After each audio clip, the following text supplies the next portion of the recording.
Welcome, everybody. We have a great panel today of mentors and one mentor slash mentee who we wanted to discuss best practices in engaging mentees and doing everything we can to continue to make this program as great as it is.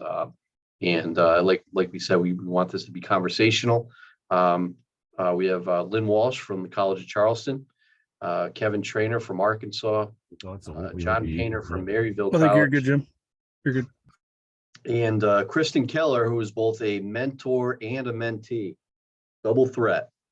And we're going to jump right in and start with Kristen. And I'd like to tap into your role, Kristen, as a mentor and a mentee, and discuss what's been beneficial as a mentee and applying that into being a mentor as well. Yeah, so I was a mentee for 2 years when I was at NAIA and Division III / mid-major D1 switch. And so once I got into this new role with my new title, so I went from an assistant director at Loyola Chicago to associate athletic director at UC Santa Barbara. I had reached out to Lori, and I'm just like, I feel like I can provide some insight for like the younger generation coming in, but like I feel like I still have so much to learn. So that's when she recommended that I could do both. And so my first two, when I was a mentee, I'm not gonna lie, those relationships weren't the greatest. And the one was during prime COVID. My mentor was also stuck doing COVID contact tracing. So she was just slammed, and we talked on occasion, but mostly just through text, and it was fine. I got a friend out of it more so than anything, but I can't say I learned much. So then when I went to my next person, it was kind of a similar deal. So when it came to becoming a mentor myself, I'm like, okay, I know the relationship that I had with those people, and that was not what I was looking for out of this experience.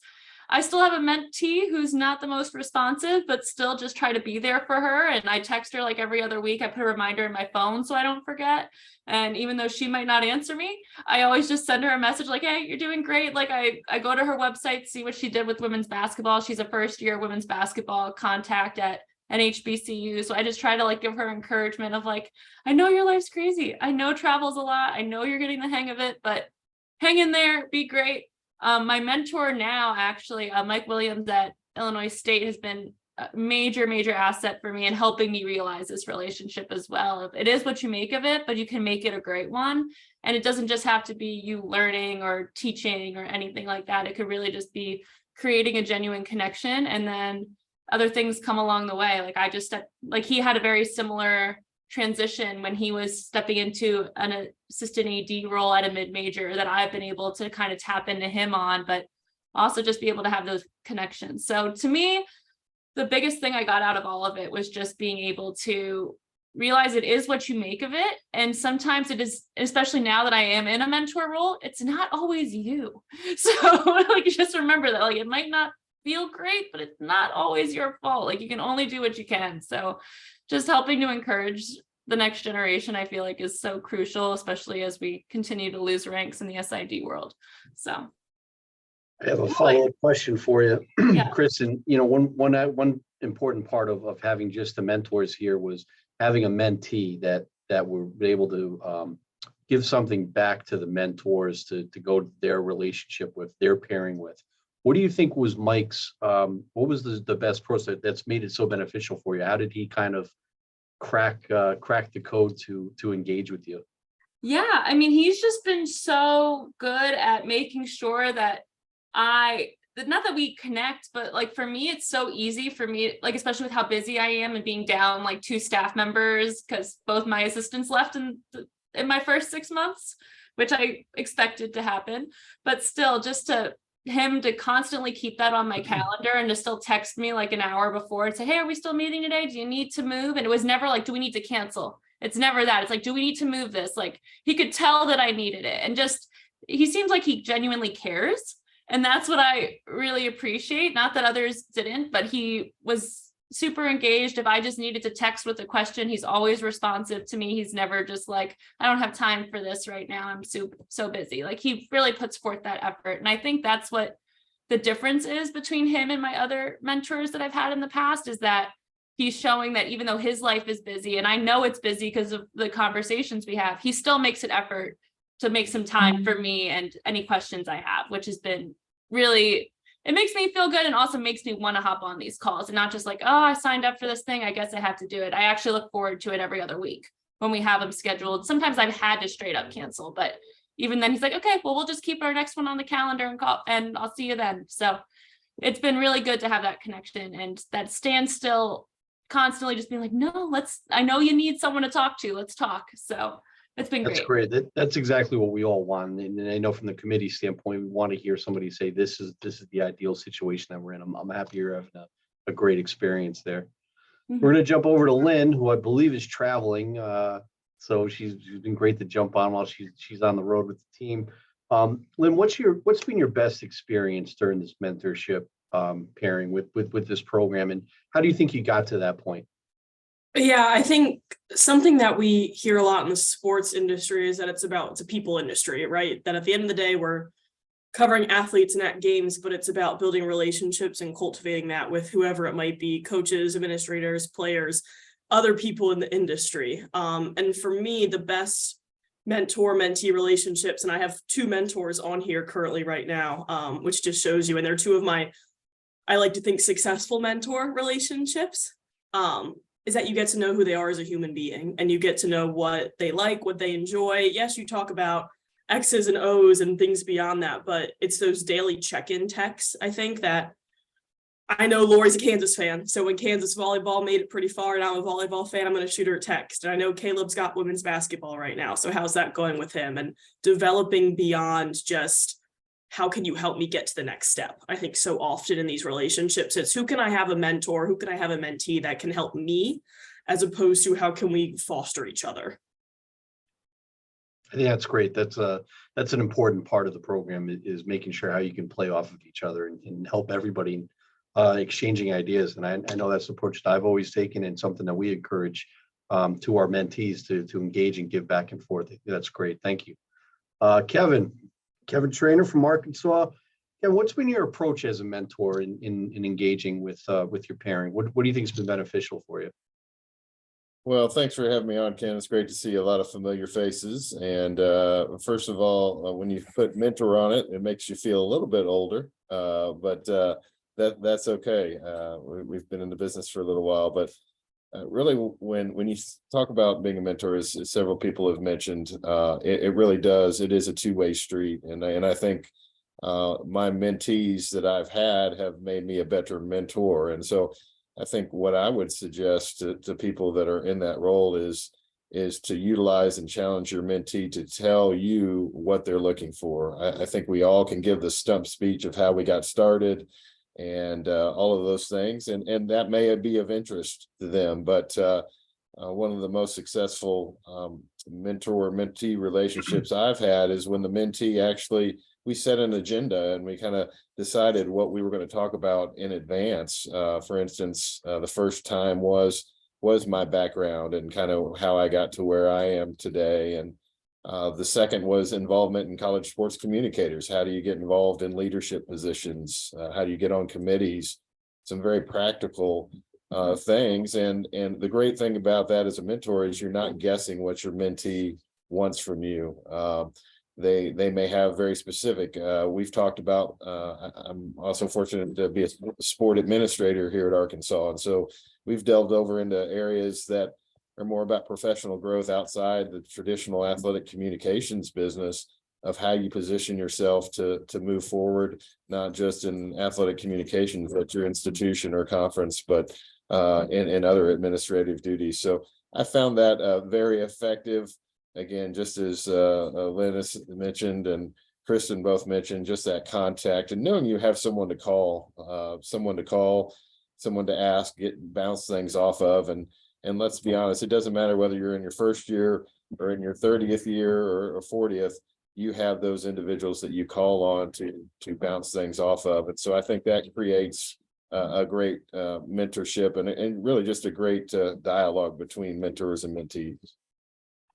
That's great, because it's a good point. Keeping that dialogue going and just that consistent connection with them is so important in enhancing these mentorship relationships, especially when maybe you're not seeing them every day. We've all had people that worked for us that we've naturally been a mentor to, that it's a little easier to mentor them in that situation. You're the people who report to you.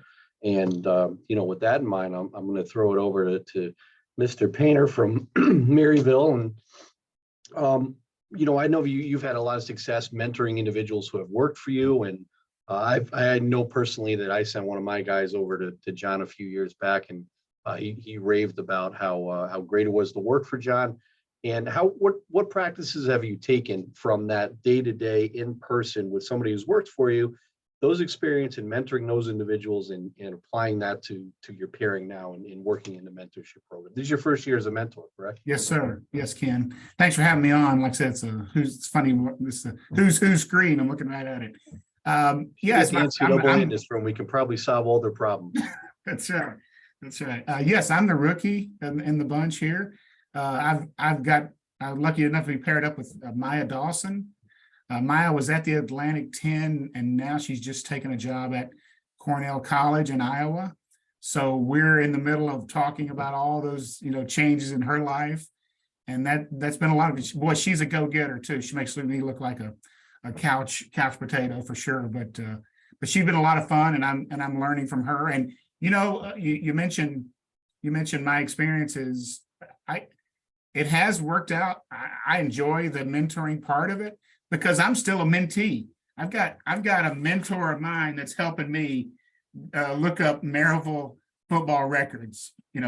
I got Bud Ford working for me, on the side, looking up Maryville football records in the old News Sentinel, paper. So I said, I'll call Jim Wright. I'll call Jim Wright, and I said, Jim, I got to play. I want to talk this play through, with you, if you don't mind. You guys know Jim Wright, he used to be at the NCAA.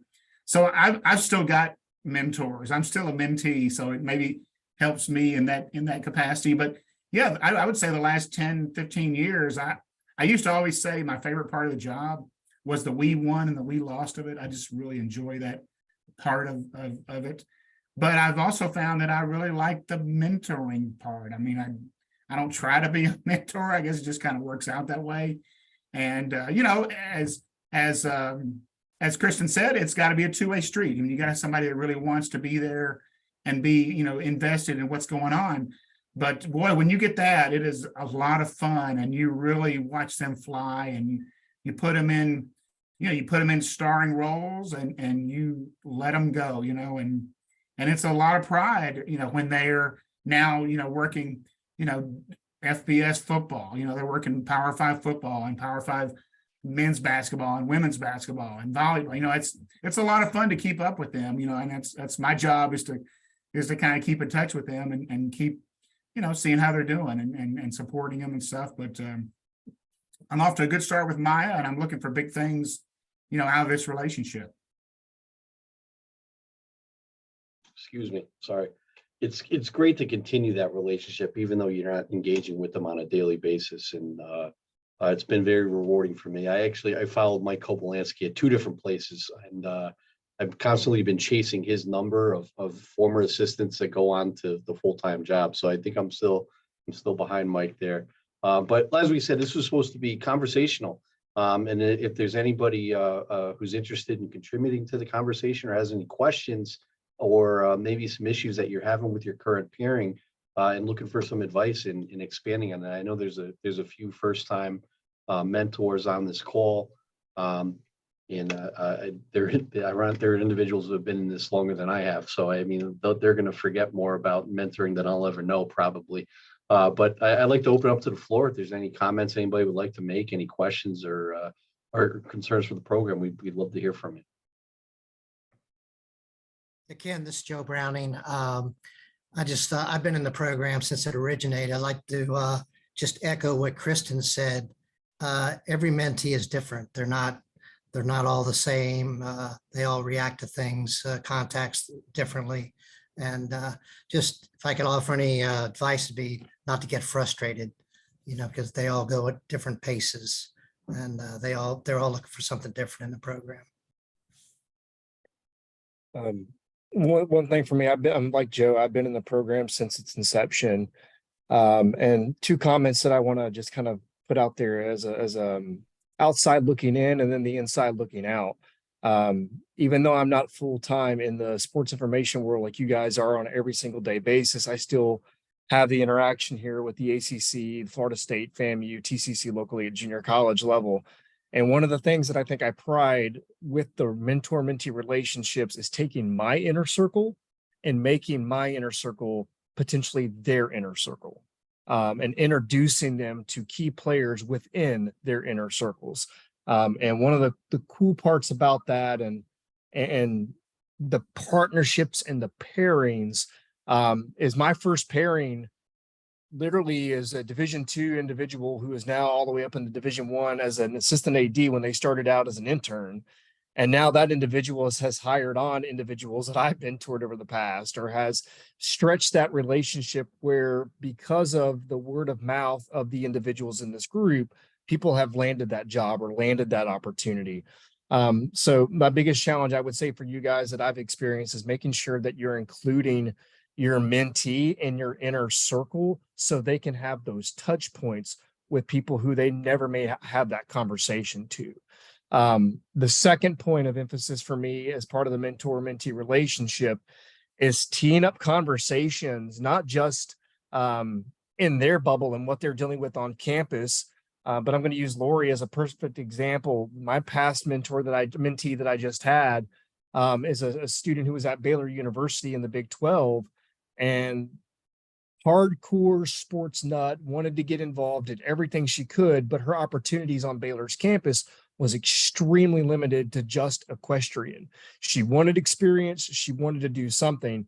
And because I happened to, poke the bear in certain areas, she then made a great connection with Lori, and then made a great connection with other schools who went to the Final Four, who went to the National College Playoff, and stuff like that. So not knowing what those individuals have, and I'll echo Kevin here, when you ask them, what do they want? You outline what they want. Sometimes they may not know what they want. So dipping into multiple areas and giving them that ability to be a master of many, but an expert of none per se, it shocks their world. And it's one of my favorite things to do, is just seeing that when I see those individuals posting on Twitter or Facebook or Instagram, wherever they're at, that I have personally have not seen Lori since Vegas, but she's hung out with XYZ person, or she's been at this event with XYZ person. And then they come back to me and say, hey, thank you for recommending that person. That person knocked it out of the park.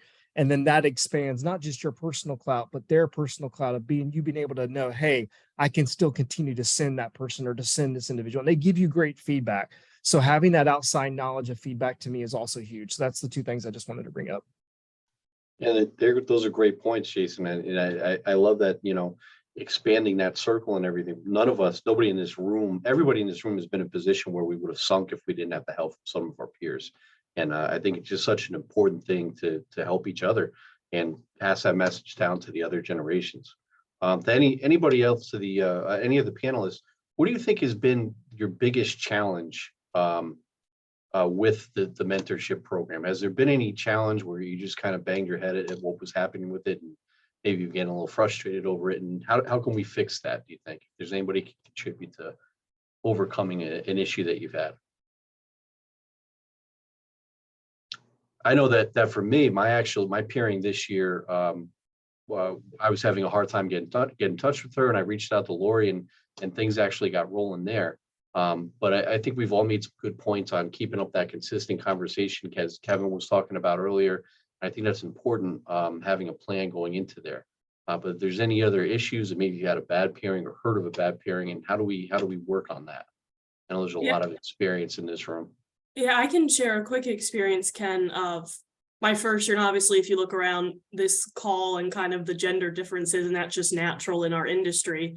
But being a young female and not having a lot of female mentors out there, back when I first started the program, it's definitely improved now, and there's more female SIDs, but that relatability wasn't there, and that sense of not wanting to help because that mentor could not find a way to relate to me, if that makes sense.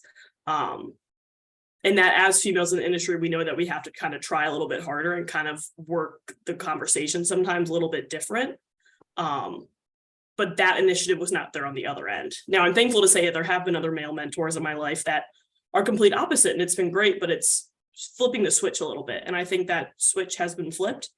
But it's the biggest thing as someone who is still young in this industry, was when you're with someone who's young and especially a female, right, like make the effort, see things from their perspective and their side, because most things are the same, right? But there are things that are different, and the fact that I'm going to have to go change in the concourse tonight at our game, right? Little things like that that just don't that are still out there. Yeah, Lynn, Yeah. oh, ahead. go ahead. Oh, I'll just dovetail real quickly on what Lynn said. I've been in the business a long time, but I have a daughter that's in the business, and I think female mentorship is a huge thing. And I know that even as I sit here, we had an opportunity where we had a female mentee that wanted a specific mentor, and even though I did not fit the profile of the person this young lady was looking for, I was able to connect her with a mentor who did fill that role. And so I think even when ourselves are not the mentor themselves, we can use our network, as Jason said, we can use our network to fill that need. And so it's very important, as Lynn mentioned, that there are different challenges that face females and other underrepresented populations in our industry. And I think speaking to that directly through the mentor-mentee relationship is very helpful in that. And so even if we're not the fit as a mentor, again, using our networks to help fill the need is something that's very impactful. So sorry, Kristen, didn't mean to cut you off, but just wanted to put that in there right after Lynn's comments. No, you're good. And honestly, I'm kind of piggybacking off it too, because it's like surprising, because I had my first two mentors were both females, and they both were in very similar roles. So I had one that was a Division III when I was transitioning from NAIA to D3, and then I had one that was D3. And it kind of got weird because I transitioned to D1 as I got partnered with her. So she was like, "Oh, I don't know how to help you, but I guess we'll just talk and like hang out and be friends." And I'm like, I mean, we can still like connect. Like it's like, yeah, it's a little different. So I had a very different experience working with the women on that side, but they were also young and like my age. And so I think it was treating it more as a friendship than a mentorship, which isn't terrible. I mean, I still talk to them, I still connect with them, and I did get something out of that working with them through the program, not necessarily what I was hoping for, because I was hoping for a little bit more collaboration. But even then, I think, yeah, kind of to what Lynn was saying, it's just about being that advocate regardless of who it is. It could be an older man in the industry working with a young female. It could be older female working with a young man, vice versa. I think it's just, at the end of the day, there is that one relatable factor for all of us, and that is that we work in this crazy industry with ridiculous hours and all of these different things that can really unite us and bring us together. It's just how that might look different for me at a Division I versus someone at an NAIA. Like there's someone I organically kind of became a mentor for, weirdly enough. Like I know I'm young, I don't know how this happened, but it kind of just naturally happened. But they still, as they're now looking to make the jump from NAIA to D1, they're texting me the whole time. They're like, "What do I do now? What does this mean? Blah, blah, blah." So, I mean, it's just nice to be able to make those connections, which wouldn't have happened through this program. And I will just say to Lori and Ken, this was probably my favorite matching thus far. And it worked consistently for where I'm at now. But I also know that some of it was just my career jumps, and sometimes when you're paired with someone, it was really good when you applied for the program, but then things just happen. But there's still ways to make those connections. It's just in different ways, I feel like. But yeah. John, did you want to add something? I thought you had your hand raised before. Oh, yes, I was just going to say that the way we kind of solved our, connection problems, Maya and me, is we now talk on Sundays. We now talk like Sunday at noon. I'll pop over here. I'm only 4 miles from the house. I'll come to the office and do that. I'm sure she knows how to do it at home. I'm not as good at that. But anyway, but no, yeah, it's only 4 miles here, and I used to be 800 miles from my house, so it's a lot more convenient here. And so yeah, that's how we solved it. We just have a nice 30, 45-minute conversation on Sundays. It's out of the way, no games usually going on. So yeah. That's great. I'm sorry, Jason, I'll get.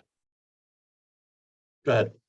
No, I was just going to say one thing I wanted to echo too. I'll put something that Kristen said that really kind of resonated with me a little bit. If you want to call it a bad thing of a mentorship that can be turned into a good, is that learning curve, especially at the younger generation of the sports information, especially now that we've had these shifts in the statting systems, especially with or how social media has changed everything that's gone on. One of my favorite things, and Mex is on here, so this is awesome to bring this up. One of my favorite things is I had a mentor of mine at UPenn, Mike, who by far will flat out tell you immediately, social's not my thing. You know, writing's my thing, relationships my thing, media's my thing. As a mentor, we're learning so much more from our mentees and the new avenues and new areas that sometimes those conversations can be uncomfortable because you may not know what they're talking about.